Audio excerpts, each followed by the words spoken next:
What's up, Pioneer family? So today I am going down to Nelly's in Crestwood, Kentucky and checking out her garden urban homestead. She's going to talk about what she's growing, why she's growing it, all the medicinals that she's growing, and how she uses her garden not just to look pretty, but to benefit her mental and physical health. So let's go hop in the truck and let's go check out her beautiful, beautiful garden.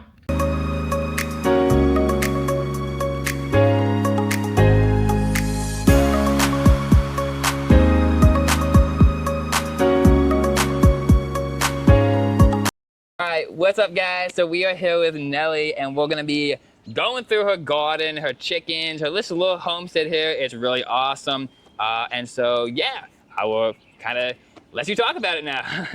Hi, my name is Nelly and I have a Nature Academy-based, home-based preschool, and I teach my students how to garden in the spring and the summer, how to harvest and how to preserve their fresh produce.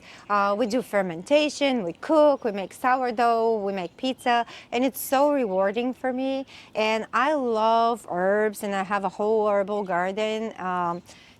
I can show you around. Yeah, but for sure. Yeah, I teach people how to use herbs for medicine and how to preserve herbs. There are different ways to preserve. I have a lot of echinacea, which is amazing. I love my echinacea. We have so many butterflies that come. It's not very sunny right now, but we have so many butterflies that come and fly around. You can see the bee balm, so prolific.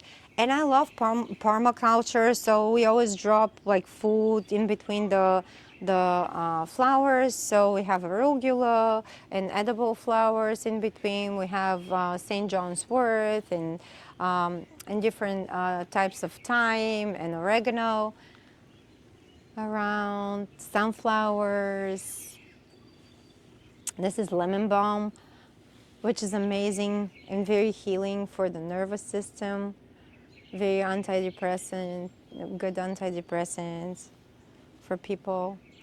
Yeah, because you use a lot of this stuff, right? I do. I preserve them different ways, and I use them in tinctures. I make my own skincare with beef tallow with it. You can use it in different ways. You can make teas. You can blend different teas that are very antimicrobial and great for like upper respiratory infections, different types of sicknesses and illnesses. And I love my little girls, so. A long time ago, we started with just few chickens, and now we have 8. I keep my chicken flocks separated until my younger chicks are mature enough to be mixed with my older girls. Hey, girls. And I free range them around the garden, so they get all the bugs taken care of, and they can have better eggs. Their eggs get very nice and with orange, beautiful egg yolks. Yeah, if you've never had a fresh egg, Yeah, if you've you never haven't had lived. a fresh egg, you need to get chickens. But I teach people how to start with their chickens, because many people really want to start somewhere, but they don't know anything about raising chickens. So I have a little course on chicken keeping, and I teach them how to properly take care of chickens. Chickens get sick very easily, but I use a lot of herbs to deworm them, to keep them healthy, and to keep them happy. And my students feed them a lot of the herbs from my garden, so it's so fun to watch them and to see how they take care of the chickens and how they learn. But I have around my property, I have different types of trees, and I call it a chicken orchard. I have peach trees on that side and different types of berries, raspberries, thornless blackberries, all kinds of chokeberries. And other berries. I have a plum tree, apricot tree, a lot of blueberries. I love blueberries, and the birds love them too. So in the mornings with my children, my students, we feed the birds, and I have identification cards. So whenever they see a bird or whenever they see a butterfly or any type of insect, they get the flashcards, and they're so excited to actually learn the name or a little bit more about the birds and the bees and the butterflies. So it's very rewarding. I really believe children should be exposed to the sunlight and to real grass, and that's why I started my home-based school. And it's so rewarding to see children learning in a more natural environment.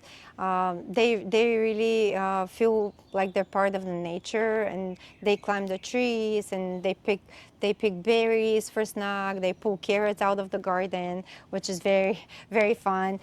They can't wait until they dig the potatoes they planted. So it's very fun for me. It's really awesome. Yeah, And yeah. how old are these kids? So all the children in my preschool start when they're 3, and it goes 3 to 6. So they're between 3 and 6 years old. Okay. And Yeah. can we walk back to the garden and look at Sure. that? You were talking about the chop and drop method, and it's such a good method. And I think a lot of people that are new into gardening might not know about this. And it's something that can really help them Yeah. and really build the soil. So if you kind of just want to talk about how to do that, what it is. So I believe you should grow soil, not plants. So everywhere where you look in my garden, I don't like naked soil. So I would chop and drop all the leaves. You can see grass clippings. You can see leaves decaying. So what it does, it feeds the microbiome of the soil, and it enhances the production of the plants and their health. So I would just go around, and wherever I see something that needs to be chopped, I chopped it and I just drop it on the ground. So you can see, I think we have to go the other way, or we have to climb up. Let's see. Let's go this way. Yeah, I think that's so crucial what you just said, feeding the soil So, and not feeding the plant. I would do that. If there is a random leaf that needs to be removed, I would just take it and just drop it to the ground to feed all of my plants. And you can see, like, back where my tomatoes are, there is a bunch of chopped and dropped leaves. Yes. It doesn't look very appealing, but it feeds the I think this looks beautiful. plants. Well, they took a beating with all the cicadas, but it's a magical little place. And this is how you go in it. So this is how I do the chop and drop. So a few days ago, my preschool kids pulled out all the carrots, and carrot leaves are very high in beta carotenes and vitamin C. So they're 100 times higher in vitamin C and beta carotenes than the actual carrot. So what I do is we just lay them on top of the soil, and it feeds all the bugs and the roly-polies, and they turn it into new soil, and it grows my tomatoes. It's basically, you feed the soil so the soil can feed your plants. It's crucial. It's very crucial, yeah. So I don't really remove. I know people will argue with me, but I do not remove the suckers of the tomatoes. Okay. I love those little guys. They're like free plants to me. So instead of see, you can see the suckers. Instead of removing the suckers of my tomatoes, I tie them with the mother plant, and I only chop and drop the leaves. So I would snap all the, instead of the suckers, I would snap all the dead leaves, and I'll just throw them on the ground, and they'll feed the plant whenever they're not diseased. Like if there's a disease on the plants, you just want to burn it or just throw it in the garbage. But I do the same with the bolting. Like if you ever have bolting basil, you take the basil and you can take the top part so it doesn't bolt and it produces more leaves for you, and you can reuse it. You can take it, you can just throw it in the garden, or what I would do is I would stick it in the soil, and then it gives you more plants. So you can spread your basil or your herbs, and this is a little thing I do with my herbs. Yeah, it's a really awesome way. And then these potatoes are looking really nice. The potatoes are getting very prolific and big and crazy. And when do you pull your potatoes? For these new gardeners that don't know when to pull the potatoes. So, honestly, you can pull the potatoes after they flower. Some people wait until the foliage is completely yellow and dead. I pulled my potatoes a little bit after they flower, so those are not ready yet. They're ready to flower. But after they flower, I don't wait until they're completely dry. The leaves is completely dry because I like them nice and still young. So if you want your potatoes to be seasoned and dry for storage purposes, you need to wait until they're like completely like the foliage is completely dead and like yellow, but I don't, because I like them like, I love some good potatoes with some herbs and fresh You can't garlic. beat it. Fresh garlic and amazing.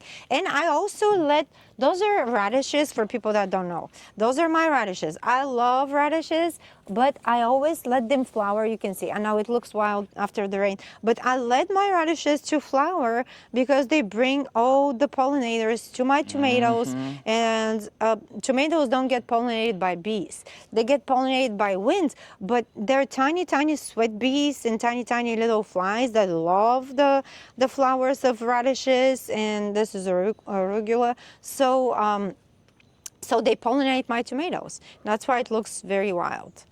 And then this And- asparagus patch is looking yes. really good. And I was telling Noah, asparagus and fennel are two of the things that everybody should be growing to attract the beneficial insects. They are great, great place for the ladybugs to lay their eggs, and you can see the whole life cycle of a ladybug. If you haven't seen it, plant some asparagus or some or some fennel, and you will. My kids are so fascinated. Ladybugs are such an ugly little creature before they turn into a ladybug. They're like black and they're not very appealing, but they take care of all the other insects in your garden, so you need them. And asparagus can feed your family and even your grandkids for years and years to come. I mean, once you plant them, they can produce for more than 50 years, like 30 to 50 years if you take care of them. So everybody should be planting some asparagus like right now. You usually plant them in the spring, but it's a great idea. I like the Jersey Giants because they grow bigger and it's easier to harvest. But you can do Mary Washington or the purple varieties. So. And we were talking about this before the video came on, but finding the right variety. Yeah, so finding the right variety. So if you want to start a garden, it's very, very important, or especially a garden in a specific state. So we're in the state of Kentucky, that's zone 6B. So if you would like to start a little orchard in your on your property or in your backyard, start with varieties that are resilient to high humidity and high heat. So I would do pawpaw trees. They're native. They taste amazing. You can make ice cream. You can preserve them. They're just so delicious. You can bake with them, and there's no pests. Like, you don't have to spray them. You don't have to do anything. If you like jams and jellies, do a lot of blueberries. Blueberries are great for Kentucky. They grow great. They just need acidic soil. You can do blackberries. And for orchard purposes, you should do mulberries. Mulberries are amazing. They grow crazy in the state of Kentucky. So you can use your mulberries just as you use any kind of berries. You can do pies. You can freeze them. You can make ice cream. That is delicious. And their leaves are very medicinal. So you can dry the leaves of the mulberry trees. I did not know that. Yeah. Oh, they're great. They're amazing. So, and you always want to feed your soil. So I do deep layers of just mulch. So I love mulch. Mulch grows your mycelium. We were talking about mycelium. So important. That just as the Wi-Fi system of the plants, and if one plant is dying for some reason, they send the signals out to the other plant via the mycelium, and that's how they communicate. If one plant needs some nutrients, other plants produces it, and they send it actually through the mycelium to their neighbor plant. And I love composting, so I grow soil, as I said. So this is how I compost. Super simple. You don't need fancy composters. You don't need anything. I just layer brown and green material. So for brown, you can use leaves. You can do I mean, anything that is brown. I use my bunnies. You can see my bunnies wood chips and whatever you have that is brown, like brown mulch, brown. You can probably use pine needles. but they get the acidity a little bit off. So you layer the brown and the green materials like a cake, like a little cake, and you just let it decompose, and then you can use it. You can make compost tea. I have to show you what I do for food. So for plant food, I make my own plant food with some of the plants I grow, like comfrey and stinging nettle. They're so high in like all kinds of vitamins and minerals. So I use that to make a tea. And look at my elderberry. I have to show off my Oh, it's elderberry. looking so good. Look at my big old kid. Look at this. It So produces. big. I know. So you can use the elderberries for so many different purposes, guys. You can use them. There are a few ways you can preserve them. You can dry the elderberries. I dry them and I have them stored in just jars. So whenever you need it, you can get a handful, put it in your tea, let it brew for a few minutes, and then it's a very powerful antifungal and antimicrobial and immune boosting plant. So you can use the flowers. You can make fermented drinks with the flowers. You can dry the flowers and use them in your teas. What I love is starting herbal gardens. So you should start a tea garden. If you love to drink tea, one little box of tea is like $5, and they're not all organic. And if you don't know something, I need to tell you, the tea bags are heavily sprayed with plastic. So in order for the tea not to spill and not to be in your water when you're brewing your tea, they spray the tea bags with microplastics. So if I ever drink store-bought tea, I cut the tea bag and I just use the mixture of dry tea leaves in my teapot. But that's why everybody should be starting their own tea garden. It's so easy, so simple. Herbs are basically like you can kill an herb. And there is an herb that is for everybody. Like some people need herbs for their heart, which is basil. Basil is amazing for heart problems. It calms down your cardiovascular system. Like basil makes amazing tea. If you've never had basil iced tea, delicious, delicious. What else? Echinacea makes amazing tea for the immune system. Lemon balm makes amazing tea for depression and anxiety, for insomnia. Also, St. John's wort is perfect for neurological pain and for muscle relief. So every single thing you grow needs to have a purpose. So one basic rule that I always advise people is do not grow stuff that you don't need. If you don't eat asparagus, don't waste your precious space with asparagus. If you don't like to eat basil, don't plant basil. Plant stuff that your family eats, so you don't have to go to the grocery store. And that's how you start gardening. Like if you want to start your own garden, you should plant only stuff that your family eats, so you don't waste precious resources. So that's how I do it. If you're not going to use it, don't waste your time with it. Awesome. So yeah. Yeah, this is more than really just a garden. It's medicine. It is. Really is medicine. I'm just growing medicine. And you can see I already harvested some of my herbs. So how I harvest them, usually I wait for the solar solstice, for the summer solar solstice. That's the time of the year when the herbs are the most prolific. And I would harvest my herbs only on a sunny day, in the middle of the heat. So you need the herbs to be stressed out. Like they need to scream like we're dying. So that's when all the herbal oils are most concentrated in the herb itself. I had no idea, actually. So you wait for a sunny, bright day in the middle of the summer. Do not water your herbs before you harvest them, so you don't dilute all the medicinal properties in the herb. You want to harvest them when there is like heat and scorching heat, so they're stressed out and their medicinal properties are highest. And that's what I did. So I harvested my Italian oregano. Let's see.